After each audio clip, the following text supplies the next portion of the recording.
Dinamika Pancasila adalah perubahan atau perkembangan yang terjadi seiring waktu dalam interpretasi, pemahaman, dan penerapan nilai-nilai Pancasila sebagai dasar negara Republik Indonesia. Ini mencakup proses adaptasi terhadap perubahan sosial, politik, dan budaya yang terjadi di masyarakat serta respon terhadap tantangan-tantangan yang dihadapi oleh bangsa Indonesia. Dinamika Pancasila juga mencakup upaya untuk memperkuat dan mempertahankan nilai-nilai dasar tersebut agar tetap relevan dan dapat mengakomodasi kebutuhan dan aspirasi rakyat Indonesia dalam berbagai konteks zaman. Adapun dinamika Pancasila sebagai dasar negara Indonesia. Dinamika Pancasila sebagai dasar negara Republik Indonesia mencakup berbagai perubahan dan tantangan yang terus berkembang seiring dengan perkembangan zaman dan dinamika sosial politik. Beberapa dinamika tersebut antara lain yang pertama, evolusi interpretasi. Pancasila sebagai falsafah hidup dan ideologi negara terus mengalami evolusi dalam interpretasinya. Tantangan muncul dalam menjaga konsisten makna dan nilai-nilai Pancasila di tengah perubahan zaman. Yang kedua, ada pertentangan nilai. Dalam masyarakat yang heterogen, terkadang terjadi pertentangan antara nilai-nilai Pancasila dengan nilai-nilai lokal atau global yang diadopsi oleh sebagian masyarakat. Yang ketiga, globalisasi. Pengaruh globalisasi membawa dampak pada tatanan nilai dan budaya masyarakat Indonesia, menuntut keterbukaan dan adaptasi nilai-nilai Pancasila dalam konteks global yang berubah cepat. Kemudian yang keempat ada konflik ideologis. Ideologi lain yang bersaing, baik dalam bentuk ekstremisme maupun ideologi politik, dapat menjadi tantangan bagi legitimasi dan penerimaan Pancasila sebagai dasar negara. Yang kelima, ada isu sosial ekonomi. Ketimpangan sosial ekonomi, kemiskinan, dan ketidakadilan masih menjadi tantangan dalam mewujudkan prinsip keadilan sosial yang merupakan salah satu nilai Pancasila. Kemudian tantangan Pancasila sebagai dasar negara Indonesia. Yang pertama, masuknya budaya asing. Masuknya budaya asing dapat mempengaruhi kebudayaan dan sikap hidup masyarakat Indonesia. Masuknya budaya asing ini dapat terjadi melalui berbagai media seperti film, musik, dan internet. Dampak dari masuknya budaya asing ini bisa berdampak positif dan negatif bagi masyarakat Indonesia. Dari sisi positif, masuknya budaya asing dapat memperkaya kebudayaan Indonesia yang sangat kaya dengan variasi suku, bahasa, dan adat istiadat. Dengan memperkaya kebudayaan Indonesia, dapat terjadi perkembangan ekonomi dan perubahan sosial yang positif. Selain itu, masyarakat juga menjadi lebih terbuka terhadap budaya dari negara lain, sehingga dapat terjadi hubungan internasional yang lebih baik. Namun di sisi lain, masuknya budaya asing dapat mempengaruhi dan mengurangi nilai luhur bangsa. Akibatnya, nilai-nilai yang tadinya dipegang teguh oleh masyarakat Indonesia, misalnya kesopanan, budi pekerti, kesederhanaan, dan nilai-nilai Pancasila bisa hilang oleh pengaruh budaya asing. Oleh karena itu, perlu adanya upaya untuk mengamalkan nilai-nilai Pancasila dan menjunjung tinggi budaya Indonesia agar tidak tergantikan oleh budaya asing. Tantangan yang kedua adalah hate speech. Hate speech atau ucapan kebencian merupakan salah satu dari banyak tantangan Pancasila sebagai dasar negara Indonesia karena memicu perpecahan sosial, merusak nilai-nilai Pancasila, serta melemahkan keutuhan negara dan persatuan bangsa. Penyebaran hate speech saat ini banyak terjadi melalui media sosial, di mana teknologi dan kemudahan akses internet yang semakin canggih memungkinkan pesan yang berisi hate speech menyebar dengan sangat cepat dan luas. Masyarakat juga harus aktif dalam menangkal hate speech dengan menumbuhkan kesadaran akan pentingnya toleransi, persaudaraan, dan persatuan, serta menolak setiap bentuk diskriminasi dan tindakan kebencian. Masyarakat juga harus bijak dalam menggunakan media sosial dan berpartisipasi aktif dalam menyaring konten-konten yang melanggar, baik dengan melaporkannya kepada pengolah media sosial atau pihak penegak hukum setempat. Kemudian, yang ketiga, meningkatnya tingkat individualisme. Di sini, individu cenderung menempatkan dirinya sendiri di atas kepentingan masyarakat, yang berdampak negatif pada soliditas sosial dan perpecahan masyarakat.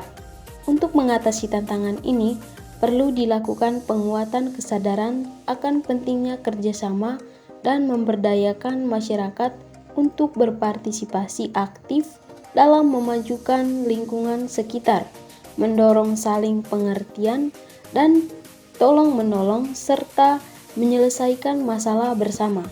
Dalam pendidikan, perlu ditanamkan nilai-nilai kebersamaan, kerjasama, dan solidaritas untuk memperkuat nilai-nilai Pancasila sebagai batu fondasi bagi bangsa yang kuat dan terpuji. Kemudian yang keempat, radikalisme dan ekstremisme. Radikalisme dan ekstremisme adalah tantangan bagi Pancasila sebagai dasar negara Indonesia yang dapat mengancam kesatuan dan keutuhan bangsa. Gerakan-gerakan radikal dan ekstrem dapat mengekang kebebasan berpendapat, melanggar hak asasi manusia, dan merusak nilai-nilai Pancasila. Untuk mengatasi tantangan ini, Pancasila menekankan pentingnya keragaman, toleransi, dan kesatuan dalam membangun Indonesia sebagai sebuah negara yang berideologi terbuka. Masyarakat Indonesia perlu memperkuat kesadaran akan pentingnya keragaman, saling pengertian, dan toleransi antar sesama, sedangkan pemerintah perlu memperkuat sistem pengaturan dan pengawasan untuk mencegah penyebaran gagasan yang bersifat radikal dan ekstrem. Pendidikan adalah kunci dalam mengatasi radikalisme dan ekstremisme dengan memperkuat nilai-nilai Pancasila dan memperkenalkan keragaman budayanya. Kemudian yang kelima, ada korupsi dan kekuasaan yang tidak terkendali. Hal ini merupakan tantangan bagi Pancasila sebagai dasar negara Indonesia. Korupsi dapat merusak tata kelola pemerintahan yang baik dan merugikan rakyat, sedangkan kekuasaan yang tak terkendalikan dapat mengancam kebebasan dan keadilan dalam masyarakat. Dalam Pancasila dilandaskan pada prinsip-prinsip yang mempromosikan keadilan, persamaan, dan kesejahteraan bagi seluruh rakyat Indonesia. Untuk mengatasi tantangan ini, pemerintah perlu meningkatkan pengawasan dan pencegahan korupsi, serta perlu membentuk lembaga independen yang bertanggung jawab dalam menegakkan ketertiban dan keadilan. Dalam hal ini, kekuasaan yang tak terkendalikan perlu adanya pendekatan dan mekanisme yang memastikan bahwa kekuasaan dipergunakan untuk kepentingan kebaikan dan kesejahteraan rakyat, dan bahwa ditegakkan prinsip-prinsip demokrasi. Yang keenam adalah perubahan arus globalisasi dan perkembangan teknologi yang pesat. Tantangan ini berkaitan dengan berbagai aspek seperti ekonomi, sosial, budaya, dan politik. Arus globalisasi dapat membawa dampak positif seperti peluang investasi, pembaruan teknologi, serta meningkatkan kualitas produk dan jasa. Namun, arus globalisasi juga dapat membawa dampak negatif seperti persaingan yang tidak sehat, ketidakadilan sosial dan ekonomi, serta kerusakan lingkungan. Oleh karena itu, perlu adanya kebijakan-kebijakan yang dapat mengatasi dampak negatif dari arus globalisasi. Selain itu, pertumbuhan teknologi juga membawa dampak positif seperti kemudahan dalam berkomunikasi dan memperoleh informasi. Namun, perkembangan teknologi juga membawa dampak negatif seperti radikalisasi, kejahatan siber, dan privasi yang terancam. Oleh karena itu, perlu adanya edukasi dan pemahaman yang benar mengenai teknologi agar dapat dimanfaatkan secara positif dan bijak. Yang ketujuh adalah kemiskinan. Salah satu tantangan Pancasila adalah kemiskinan yang harus diatasi dengan kebijakan dan program pemerintah dan juga partisipasi aktif serta kerjasama dari masyarakat untuk mencapai kesejahteraan ekonomi. Namun, kadang-kadang kemiskinan dapat memicu kemalasan pada sebagian masyarakat. Kemalasan juga dapat mempengaruhi kesejahteraan ekonomi dan menghambat kemajuan Indonesia sebagai sebuah negara. Oleh karena itu, kesadaran dan dukungan masyarakat untuk bekerja sama dan berkontribusi dalam pembangunan negara sangat penting untuk mengatasi tantangan kemiskinan dan kemalasan ini. Pemerintah memiliki peran penting dalam menyediakan lapangan kerja dan mempermudah akses masyarakat ke pendidikan serta pelatihan keterampilan agar dapat meningkatkan kualitas tenaga kerja. Dengan bekerja sama dan bekerja keras, Indonesia dapat mengatasi tantangan kemiskinan dan mencapai kesejahteraan ekonomi yang lebih baik. Selanjutnya, tantangan ke-8 adalah konflik sosial.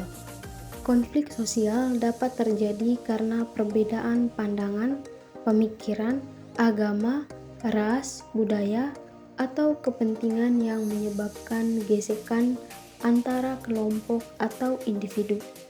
Konflik sosial dapat membahayakan keamanan, ketertiban, dan perdamaian di masyarakat, bahkan bisa juga merugikan ekonomi dan pembangunan. Oleh karena itu, perlu adanya upaya yang konsisten dan berkelanjutan untuk mencegah konflik sosial dan memperkuat kerukunan antar kelompok.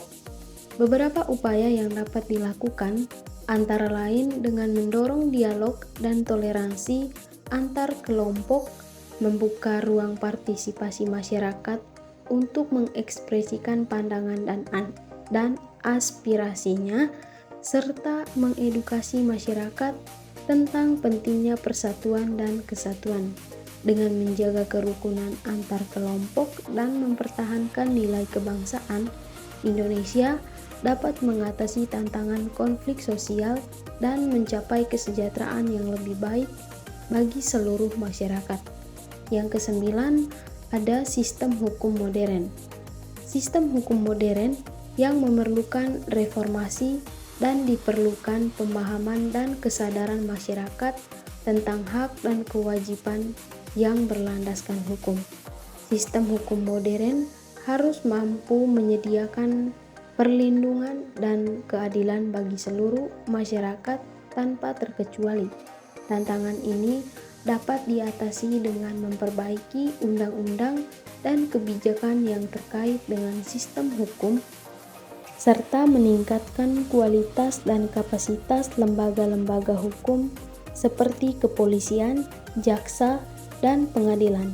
Selain itu, diperlukan juga pemahaman dan kesadaran masyarakat tentang hak dan kewajiban yang berlandaskan hukum melalui edukasi dan sosialisasi yang tepat dan efektif.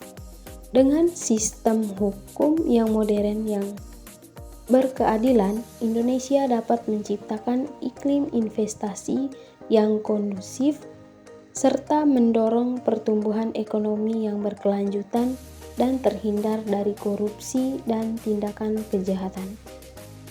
Yang terakhir adalah sikap intoleransi. Salah satu tantangan Pancasila adalah sikap intoleransi yang sering kali muncul di masyarakat. Sikap intoleransi dapat terjadi karena adanya perbedaan pandangan atau keyakinan dan memicu tindakan diskriminasi atau kekerasan terhadap orang atau kelompok yang dianggap berbeda. Sikap intoleransi ini juga dapat membahayakan persatuan dan kesatuan bangsa serta menghambat pembangunan nasional. Oleh karena itu, diperlukan upaya-upaya pengembangan toleransi dan saling pengertian antar sesama dengan cara mengedukasi dan sosialisasi masyarakat tentang pentingnya toleransi, kerukunan, dan sikap saling menghargai antar kelompok atau individu. Pemerintah dan lembaga masyarakat lainnya harus bekerja sama untuk mempromosikan kebijakan-kebijakan yang dapat menghormati hak-hak asasi manusia dan mendorong kerukunan antar sesama warga negara. Dalam menjalankan kehidupan sehari-hari, masyarakat Indonesia harus saling menghormati perbedaan dan memperkuat sikap toleransi sehingga Indonesia dapat mengatasi tantangan sikap intoleransi dan mencapai kemajuan yang lebih baik bagi bangsa. Mungkin itu saja yang dapat saya jelaskan pada video kali ini. Terima kasih atas perhatiannya dan semoga bermanfaat.